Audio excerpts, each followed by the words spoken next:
Captain Hyun-woo stood on the bridge of the New Dawn and watched the warning lights flash red across every screen. Nothing was working anymore. The engines were dead. Life support was failing, and 40,000 people were going to die in space. "How long?" he asked quietly. Jia, his chief engineer, looked up from her station. Her face was pale. 16 hours.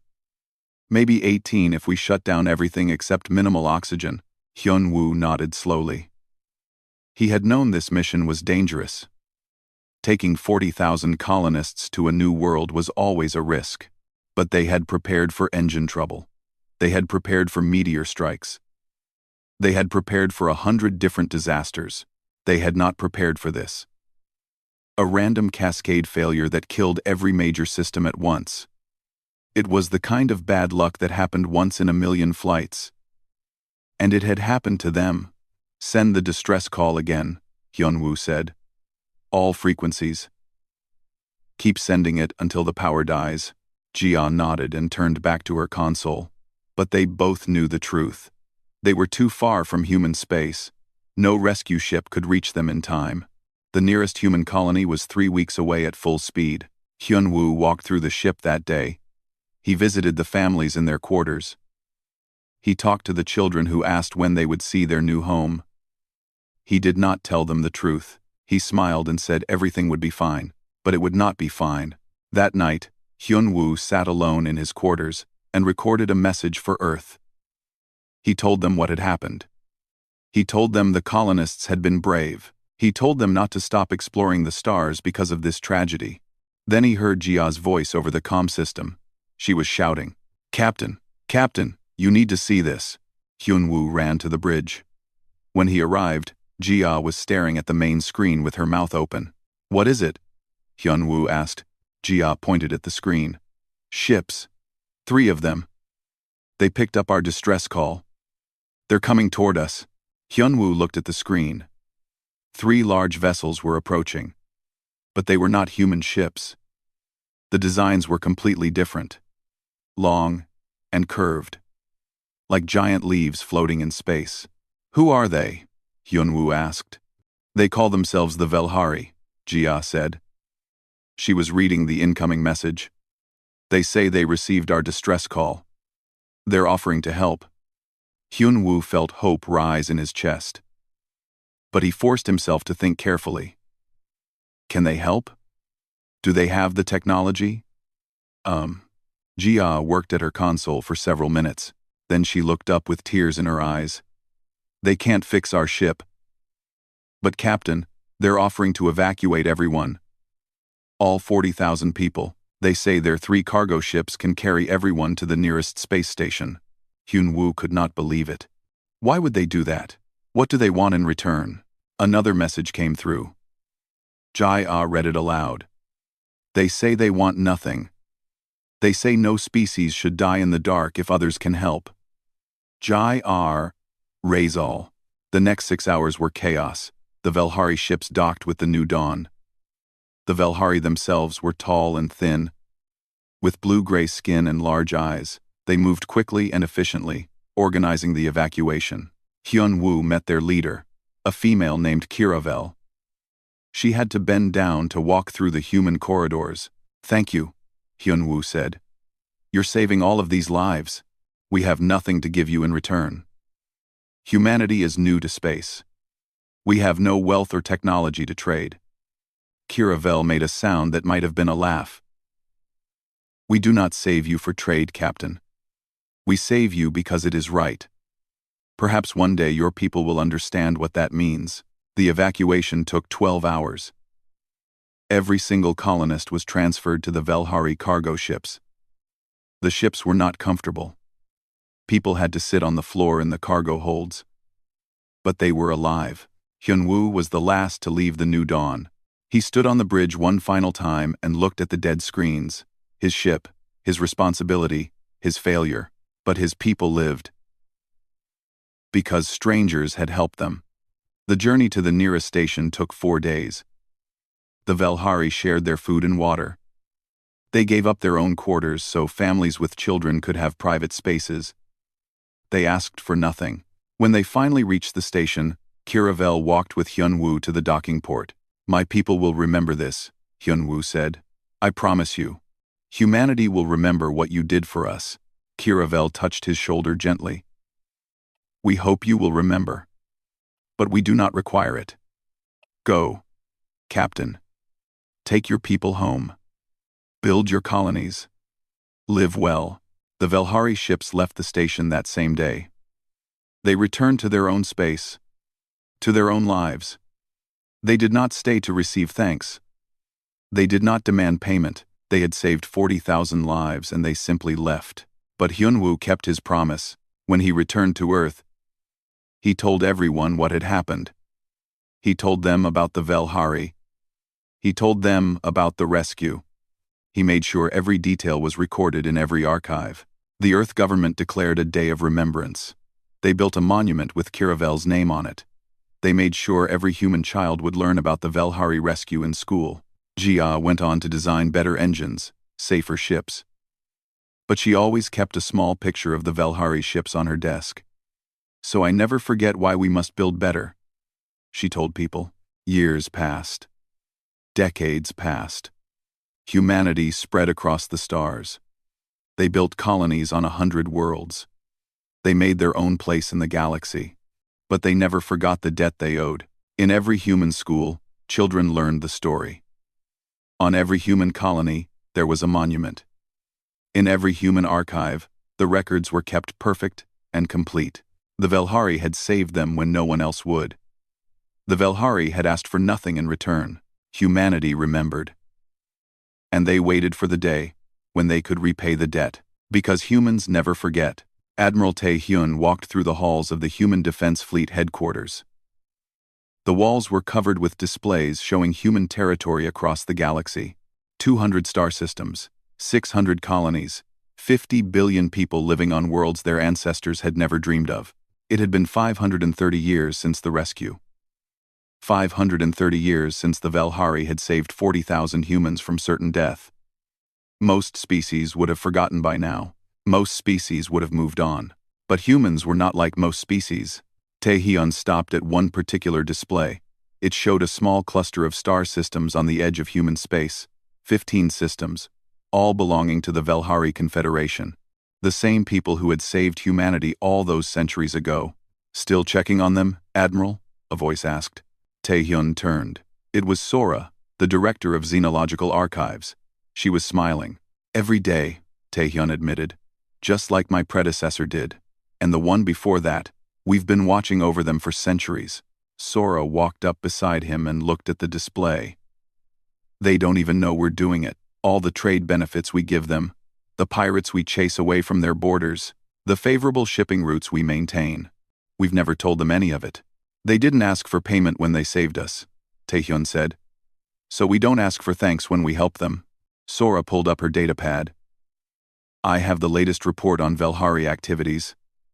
Their economy is stable. Their population is growing slowly. They're still primarily traders and merchants. Very peaceful people." "Good," Tae-hyun said. "That's good." But Sora's face looked troubled. "There is something else. The galactic situation is changing. 3 empires are growing aggressive. The Threvok in particular. They've been expanding their territory." Tae-hyun frowned. "How close are they to Velhari space?" "Not close yet. But they're moving in that direction. Within 10 years, maybe 20, they might see the Velhari systems as strategic territory." Tae-hyun was quiet for a long moment. Then he said, "Update our defensive protocols. If the Velhari are ever threatened, I want our fleets ready to move immediately." "That's already in place, Admiral. It's been in place for 500 years. Tae-hyun smiled slightly. "Good. Make sure it stays that way." Sora left, and Tae-hyun continued his walk. He thought about the strange nature of humanity's debt. 5 centuries was a long time. The Velhari, who had saved those colonists, were long dead. Even their great-great-grandchildren were gone now. But the debt remained. Other species found this confusing. Humanity had become one of the major powers in the galaxy. They had strong military forces. They had advanced technology. They controlled vast resources. Why did they care about a small confederation of peaceful traders? Taehyun had tried to explain it to other ambassadors many times. The words never seemed to translate properly. Other species understood trade agreements. They understood military alliances. They understood mutual benefit, but they did not understand debt. Not the way humans did. In the cafeteria that day, Taehyun sat with some of the younger officers. They were talking about the latest military exercises. Someone mentioned the Velhari space in passing, noting that human patrol routes always swung close to their borders. Why do we protect them? A young lieutenant asked. They're not part of our alliance. We have no treaty with them. The table went quiet. Everyone looked at the lieutenant. You didn't learn about the rescue in school? Another officer asked. I learned about it, the lieutenant said. But that was 500 years ago. Ancient history. Taehyun set down his drink. He spoke quietly, but everyone at the table listened. 500 years is not long enough to forget saving 40,000 lives, he said. 10,000 years would not be long enough. The Velhari helped us when we were weak and new to space. They asked for nothing in return. That debt does not expire because time passes. The young lieutenant looked embarrassed. I understand, Admiral. I'm sorry. But Taehyun was not finished. Every human alive today exists because those 40,000 colonists survived. They went on to have children. Those children had children. Generation after generation. Millions of humans can trace their ancestry back to the New Dawn. If the Velhari had not helped, all of those lives would never have existed. The officer nodded slowly. I never thought of it that way. Think of it that way, Taehyun said. And never forget it. Later that day, Taehyun visited the archive building. It was a massive structure dedicated to storing human history. Sora met him at the entrance. Come to see the collection? She asked. Always, Taehyun said. Sora led him deep into the building. They passed rooms full of historical data, ancient artifacts, and precious records. Finally, they reached a special chamber. Inside, protected behind clear shields, were the original recordings from the New Dawn. Captain Hyunwoo's voice describing the rescue. Ji-Ah's engineering logs. Video footage of the Velhari ships arriving. Pictures of Kiravel and her crew helping the colonists. We've made 1 million copies of all this, Sora said. Every human colony has the complete archive. Every school has access to it. We've translated it into 200 languages. Even species that don't particularly like humans have copies. Why give it to other species? Taehyun asked. Because we want everyone to know, Sora said. We want the galaxy to understand what the Velhari did. And we want them to understand what it means to humanity. Taehyun looked at the image of Kiravel on the screen. The tall alien with her strange features and kind eyes. She had been dead for nearly 5 centuries. But her actions still mattered. They still shaped human policy. They still influenced how humanity saw the galaxy. Do you think they know? Taehyun asked. The Velhari, I mean. Do they know we're still watching over them? Sora considered this. Maybe. They're not stupid. They must notice that pirates avoid their space. That trade deals somehow always favor them slightly. That human ships always respond quickly to any problems near their borders. But if they know, they've never mentioned it. Good, Taehyun said. They gave us a gift without asking for acknowledgement. We return the favor. As they left the archive, Sora said, You know, Admiral, some of the other powers are starting to notice. They see how we treat the Velhari. They wonder why. Let them wonder, Taehyun said. Some of them are worried. They think we might do the same for other small civilizations. That we might build alliances based on historical kindness rather than strategic value. Taehyun stopped walking. He looked at Sora. And they should be worried. Because they're right. Any species that helped humanity in our early days has our protection now. We don't forget our friends. We don't abandon those who showed us kindness. Sora smiled. That's what makes us different. Isn't it? That's what makes us human. Yes, Taehyun said. That's exactly what makes us human. That night, Taehyun returned to his quarters and wrote his daily report. As always, he included a section on Velhari status. Everything was peaceful. Everything was safe, but he also added a note. A warning. The Thravok Empire was growing aggressive. Sooner or later, they might threaten the Velhari. If that day came, humanity would be ready, because humans never forget a debt, and they always repay what they owe.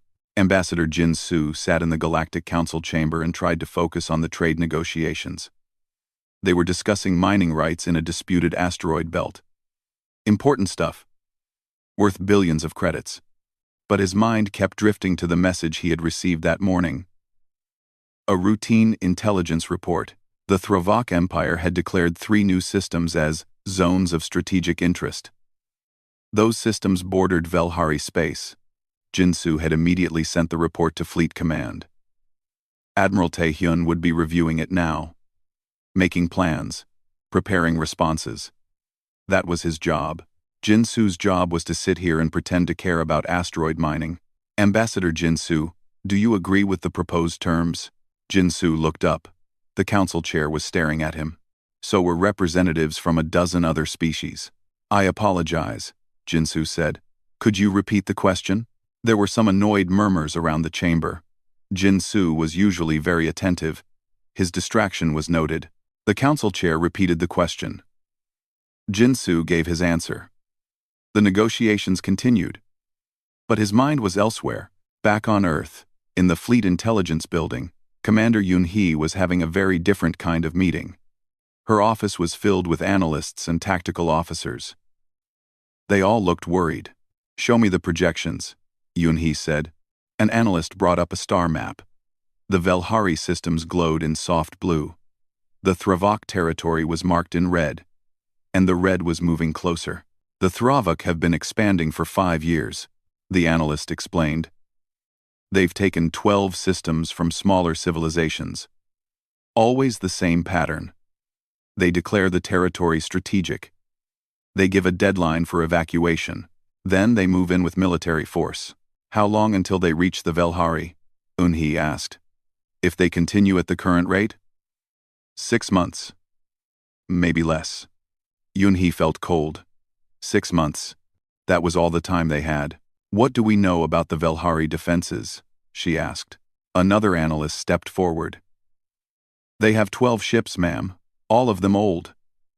Mostly designed for patrol and rescue operations. Against the Thravok fleet, they wouldn't last an hour. Have the Velhari asked for help? Not yet. They've sent some diplomatic protests to the Galactic Council. But you know how that works. The Council won't act unless major powers are threatened. The Velhari are too small, too unimportant. Yoon-hee stood and looked at the map. 15 Velhari systems, home to 3 billion peaceful traders and merchants. People who had once saved 40,000 humans without asking for anything in return. Start preparing contingency plans, Yoon-hee said. Full military response. I want options on my desk by tomorrow morning. Ma'am, one officer said hesitantly. We're already stretched thin. We have conflicts on 3 borders.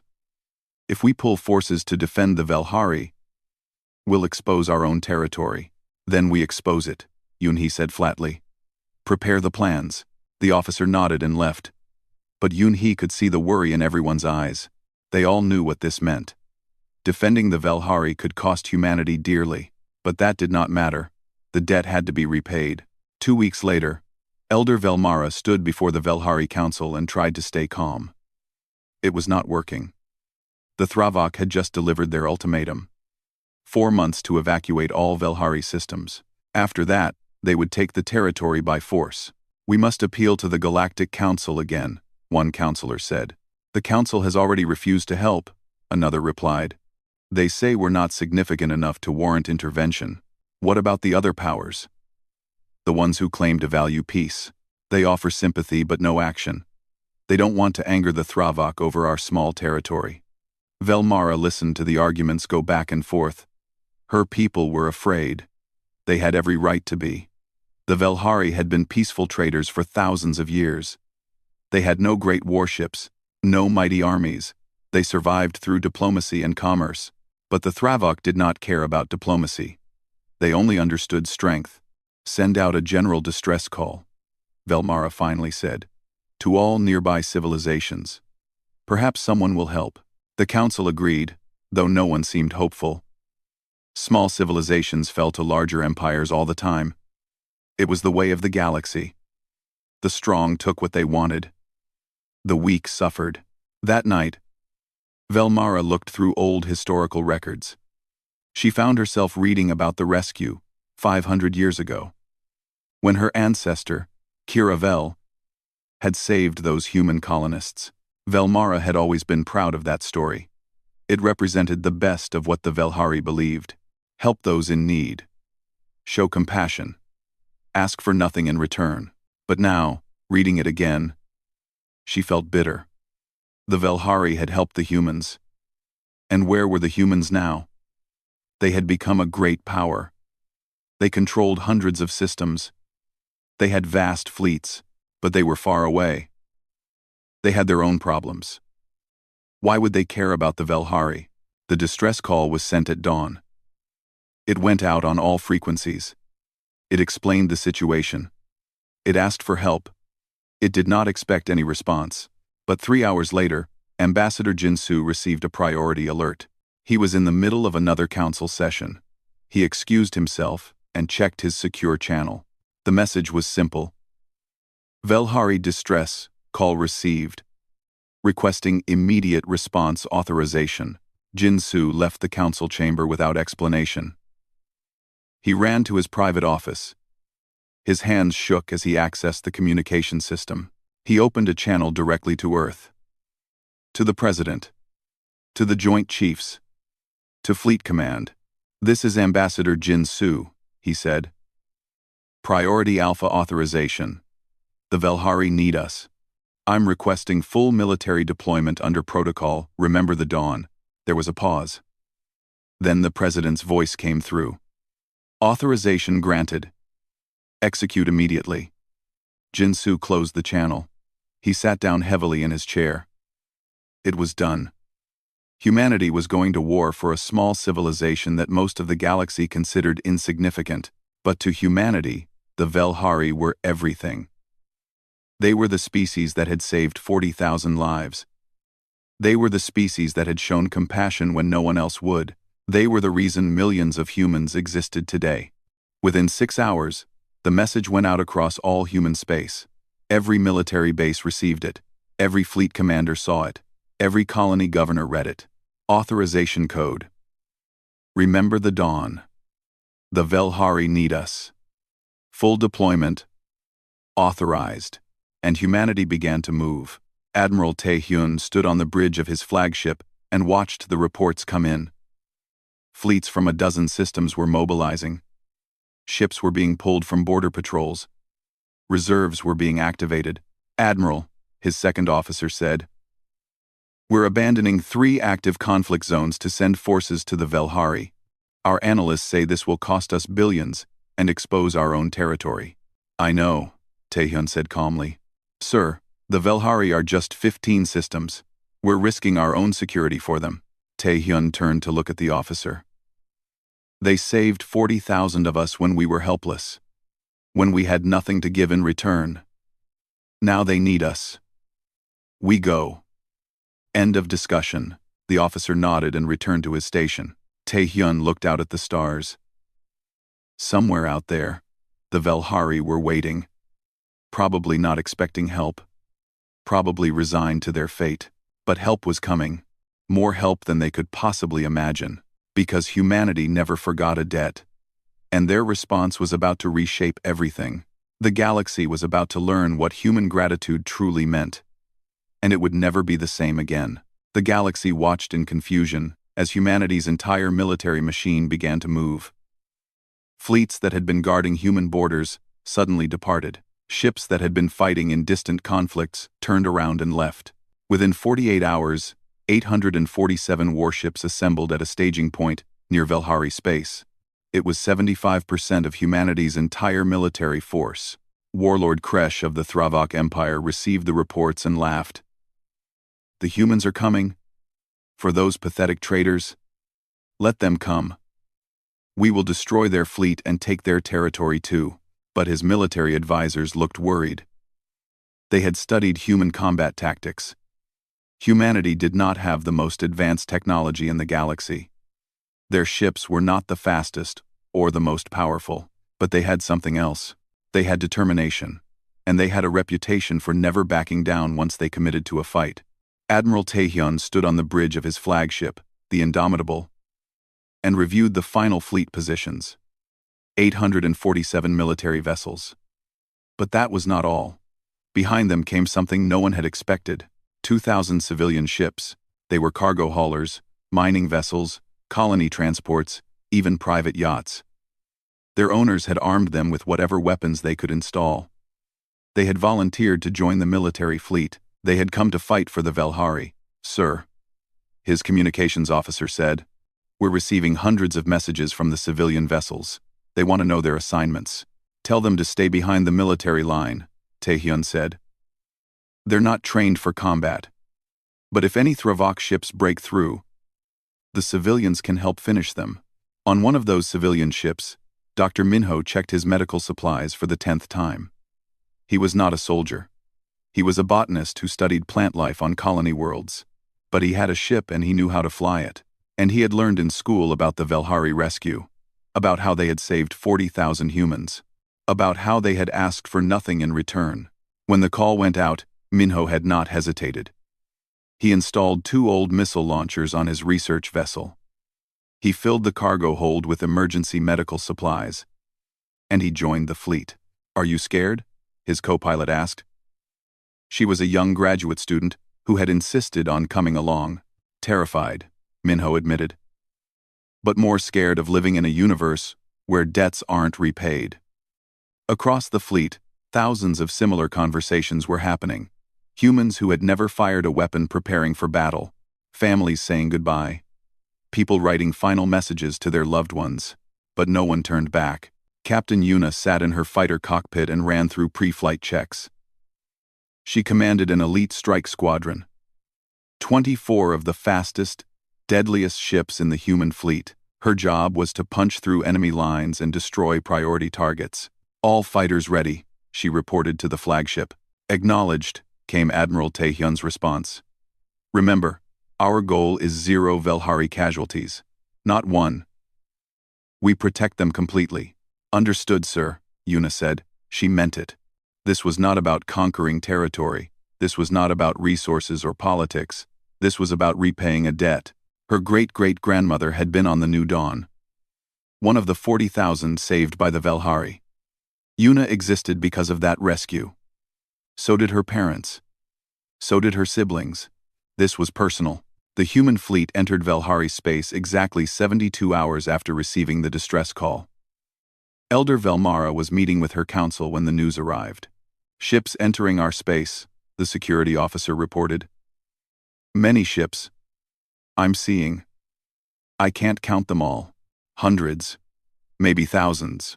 The Thravok? Velmara asked, her blood running cold. No, Elder. They're human vessels.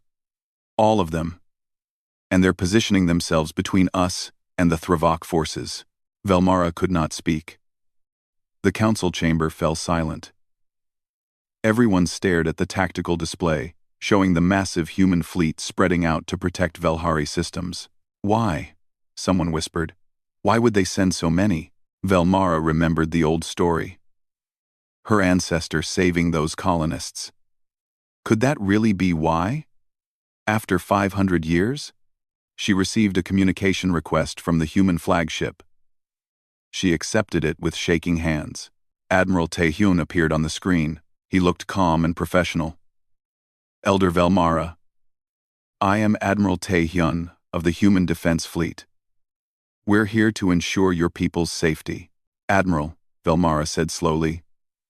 You've brought your entire military. For us. Why? Taehyun smiled slightly.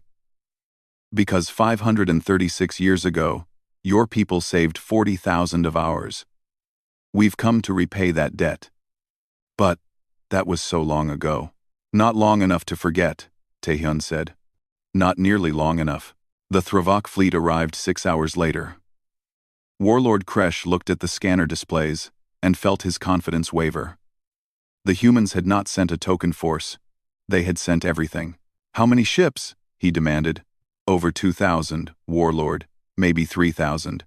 The displays can't count them all. Impossible. Why would they? His tactical officer interrupted. Sir, we're receiving a transmission from the human fleet. Put it through. Admiral Taehyun's face appeared on the screen. Warlord Kresh, I am giving you one opportunity to withdraw peacefully. Leave Velhari space now and there will be no conflict. Kresh snarled. You think you can threaten the Thravok Empire? We will crush you. I'm not threatening you, Taehyun said calmly. I'm explaining what will happen if you proceed. You're facing a force 20 times larger than your own. We've pulled ships from every border. We've mobilized every reserve. We've abandoned active conflicts across 3 sectors. All to be here. All to protect the Velhari. Why? Kresh demanded. Why do you care about these insignificant traitors? Taehyun's expression hardened. They saved us when no one else would. We are human. We remember. We repay. And if you attack them, we will destroy every ship in your fleet. Kresh cut the communication. He turned to his officers. They're bluffing. They won't actually fight us over this. But his officers looked uncertain. One of them finally spoke. Warlord, the humans have a reputation. When they commit to something, they never back down. Never. Then we'll teach them a lesson, Kresh said. All ships, attack formation. Target the human fleet. The Battle of Velhari space lasted exactly 4 hours and 17 minutes. The Thravok fleet had superior weapons and stronger shields. But they were outnumbered 20-1. And they were fighting humans who had come to repay a debt. Captain Yuna's fighters struck first, crippling 3 Thravok cruisers before they could even fire. Admiral Taehyun's battleships hammered the enemy formation with coordinated volleys. And when individual Thravok ships tried to break through to attack Velhari planets, the civilian vessels moved to intercept. Dr. Minho fired his mining lasers at a Thravok destroyer. The beams were not designed for combat, but at close range they tore through the enemy shields.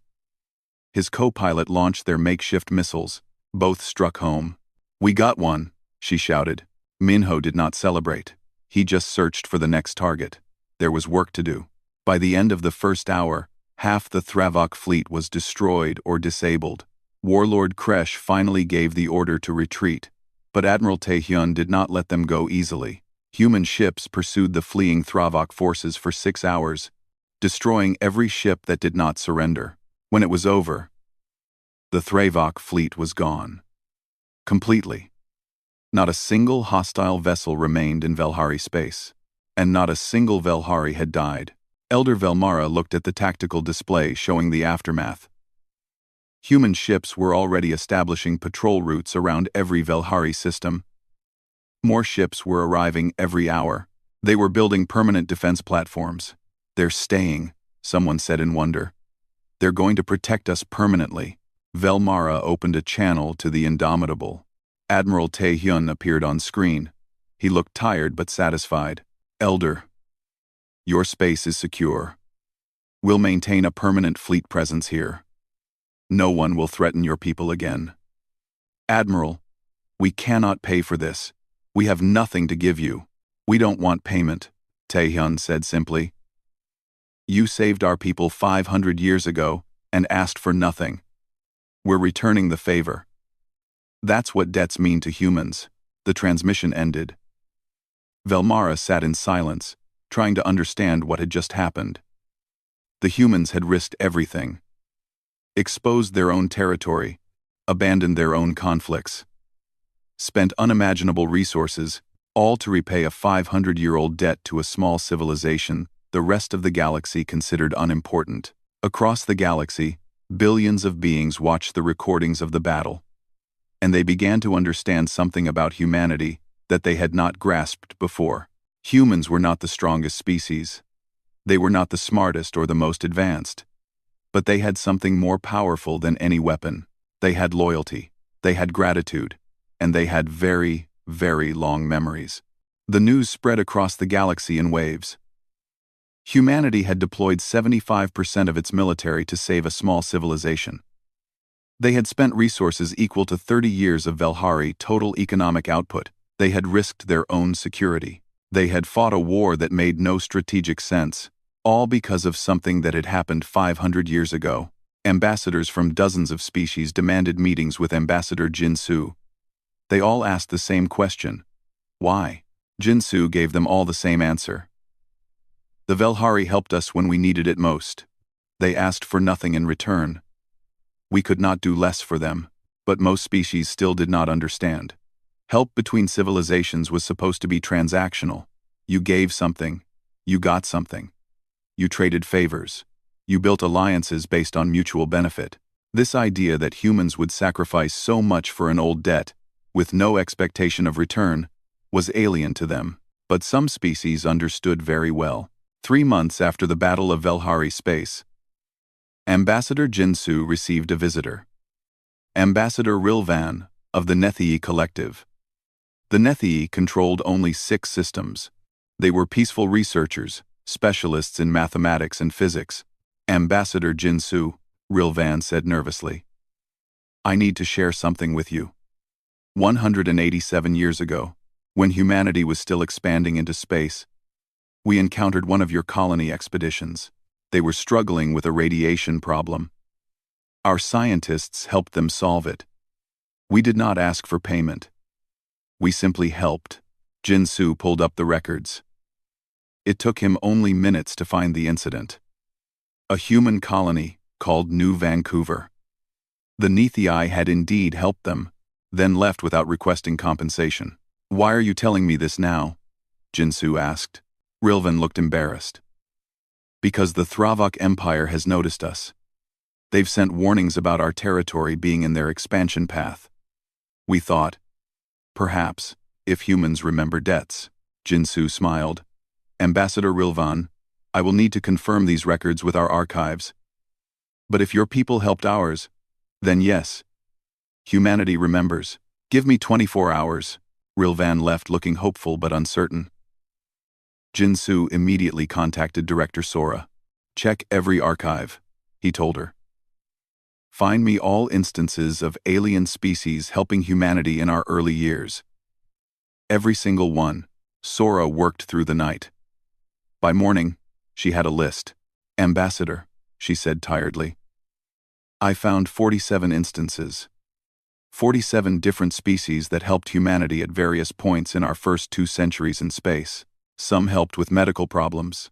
Some shared navigation data. Some provided food during supply shortages. Most of them were minor interactions. Most of them have been forgotten by the species who helped us. But not by us, Jinsu said quietly. Not by us, Sora confirmed. Jinsu took the list to President Park. They met in the secure conference room with the Joint Chiefs and key cabinet members. 47 species helped us, Jinsu said. Many of them are small, weak, the kind that get swallowed up by expanding empires. If we apply the same standard we used for the Velhari, then we protect all of them, President Park finished. She looked at the military leaders. Can we do this?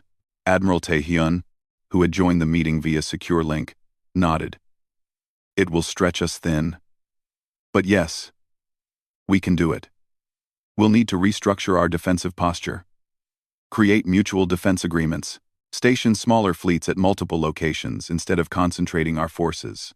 The cost will be enormous, the finance minister warned. We're talking about protecting 47 different civilizations. The economic burden alone is irrelevant, President Park said firmly. These species helped us when we were weak. Now we're strong. We repay our debts. All of them. Begin drafting the defense agreements. Within 6 months, humanity contacted all 47 species. Some were surprised to learn they had helped humanity at all. The interactions had been so minor, so long ago. They had forgotten. But humanity had not forgotten.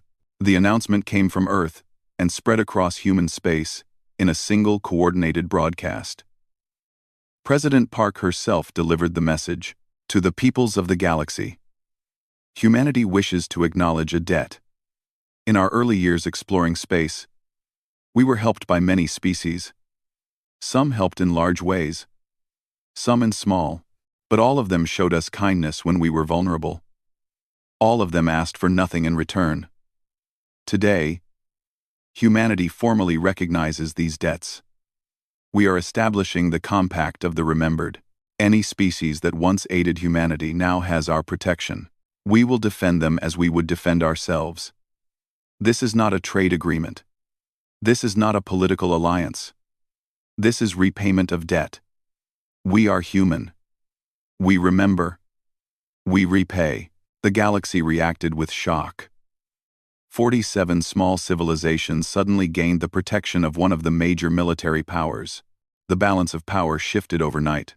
The Threvok Empire, still recovering from their defeat at Velhari Space, sent an angry message to Earth. You cannot protect everyone. You're spreading your forces too thin. We will find the weaknesses in your defenses. Admiral Taehyun sent back a simple response. Try. The other major powers watched nervously. They had been expanding aggressively, absorbing small civilizations. But now, those small civilizations had a protector, and that protector had already proven it would go to war over old debts. 1 year after the Battle of Velhari Space, Elder Velmara traveled to Earth for the first time. She was invited to speak at the memorial for the New Dawn rescue. It was a massive ceremony. Millions of humans attended, billions more watched on broadcasts. Velmara stood before the crowd and tried to find words. 537 years ago, she began. My ancestor made a choice. She saw people in danger. She convinced her crew to help. They saved 40,000 lives. They asked for nothing in return. They believed this was simply the right thing to do. She paused, looking out at the sea of human faces. We did not know that this choice would echo across centuries. We did not know that humanity would remember. We did not know that one act of compassion would reshape the galaxy. Her voice grew stronger. You have shown us something amazing. You have shown us that debts matter. That gratitude matters. That kindness is not weakness. You sacrificed your own security to protect us. You risked everything to repay what we gave freely. She looked directly at the camera, knowing her words would be broadcast across human space and beyond. You have not just repaid a debt. You have taught the galaxy a new way forward. You have proven that compassion and loyalty are not just virtues. They are forces that can reshape reality itself. The crowd stood and applauded. It went on for 10 minutes. Velmara felt tears in her eyes. After the ceremony, she met privately with President Park and Admiral Taehyun. What you've done, Velmara said, it's extraordinary. But it's also dangerous. You're making enemies of powerful empires. You're stretching your forces thin, all for old debts to small civilizations. Yes, President Park said simply. Why? Be honest with me. This goes beyond simple repayment. You're changing galactic politics. You're building something new. Admiral Taehyun leaned forward. Elder, let me ask you something. When your ancestors saved those colonists, did she think about political advantage? Did she calculate the potential benefits? No, Velmara said. She just saw people who needed help. Exactly, Taehyun said. She showed us that civilizations can act based on compassion rather than calculation. And we're trying to make the galaxy work that way. If small civilizations know that helping others will be remembered, they'll help. If large civilizations know that attacking the weak means fighting humanity, they'll think twice. We're not just repaying debts. We're building a different kind of galaxy. Velmara was quiet for a long moment. Then she smiled. My ancestor saved you because it was right. You've shown the galaxy what gratitude truly means. You haven't just repaid a debt. You've created a legacy. 5 years after the Battle of Velhari Space, the Compact of the Remembered numbered 63 civilizations. More species had come forward with stories of helping humanity. Some of the stories were tiny. A mechanic who had fixed a broken human shuttle. A station master who had given food to hungry human traders. A scientist who had answered a human student's questions. All of them were remembered. All of them were protected. The major empires grumbled but did not attack. Humanity had proven it would fight for its allies, and there were whispers that some of those empires were beginning to change their own policies, treating smaller civilizations better, just in case those small civilizations might one day be powerful enough to remember. In human schools, children still learned about the Velhari rescue. But now they learned something more. They learned that their civilization had taken an act of compassion and turned it into a principle that reshaped the galaxy. In the archives on Earth, Director Sora maintained the growing collection. Every species in the compact had their story preserved. Every act of kindness was documented and remembered. She knew that centuries from now, humans would still be reading these stories, still understanding what they meant. On the flagship Indomitable, Admiral Taehyun looked at a display showing the protected systems. 63 civilizations. Hundreds of star systems. Billions of lives safe because humanity remembered its debts. His second officer approached. Admiral, we just received word. A small civilization called the Orthani helped humanity 200 years ago. They're requesting protection from an aggressive neighbor. Verify the records, Taehyun said. If they helped us, we help them. That will be 64 civilizations, sir. We're reaching the limit of what we can effectively defend. Taehyun smiled. Then we'll build more ships, train more crews, expand our capabilities, because the debt doesn't end just because it's inconvenient. Yes, sir. The officer left. Taehyun returned to watching the display. Somewhere out there, the Velhari were living peacefully under human protection. Kira Vel had been dead for over 5 centuries, but her choice still mattered. It still shaped reality, and across the galaxy, a new phrase had entered common language. When someone mentioned an obligation that would definitely be honored, they called it a human debt. It meant more than just repayment. It meant loyalty that transcended time. It meant gratitude that could reshape the universe. It meant that kindness was not forgotten, and compassion was not weakness. It meant that humans never forgot, and their response, when finally given, could change everything. The galaxy had learned its lesson, and it would never forget.